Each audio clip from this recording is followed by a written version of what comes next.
জন্মদিবস পালন করলে শিরক হয়, মৃত্যু দিবস পালন করলে শিরক হয়, 26শে মার্চ পালন করলে শিরক হয়, 16 ডিসেম্বর পালন করলে শিরক হয়, 21শে ফেব্রুয়ারি পালন করলে শিরক হয়, কোন দিবস পালন করলে শিরক হয়, পহেলা বৈশাখ পালন করলে শিরক হয়। ওরে বাঙালি অজ্ঞ জাতি, পহেলা বৈশাখে তোকে ইলিশ মাছ কিনে গাছের নিচে যেতে হবে?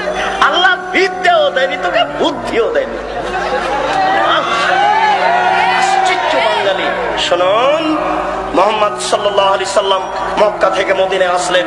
মুহাম্মদ সাল্লাল্লাহু আলাইহি সাল্লাম মক্কা থেকে মদিনায় আসলেন। দেখলেন মদিনার লোকেরা 2 দিন খেলাধুলা করে। দেখলেন মদিনার লোকেরা 2 দিন খেলাধুলা করে। দেখলেন মদিনার লোকেরা 2 দিন খেলাধুলা করে। তিনি বলেন, এই শোনো, তোমাদের এই 2 দিন বাতিল, তোমাদের এই 2 দিন বাতিল, তোমাদের এই 2 দিন বাতিল। আমি মুহাম্মদ সাল্লাল্লাহু আলাইহি সাল্লাম 2 দিন দিচ্ছি, আমি মুহাম্মদ সাল্লাল্লাহু আলাইহি সাল্লাম 2 দিন দিচ্ছি। আনন্দ ফুর্তির একদিন হলো ঈদুল আজহা, আনন্দ ফুর্তির একদিন হলো ঈদুল ফিতর। মনে থাকবে না? আনন্দ ফুর্তির একদিন হলো ঈদুল আজহা আর একদিন হলো ঈদুল ফিতর।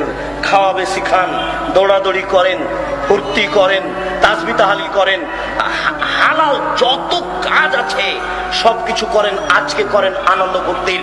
নবী যদি বলতেন, এই মদিনার ছেলেরা শোনো, তোমাদের ছিল 2 দিন, আমি দিলাম 2 দিন।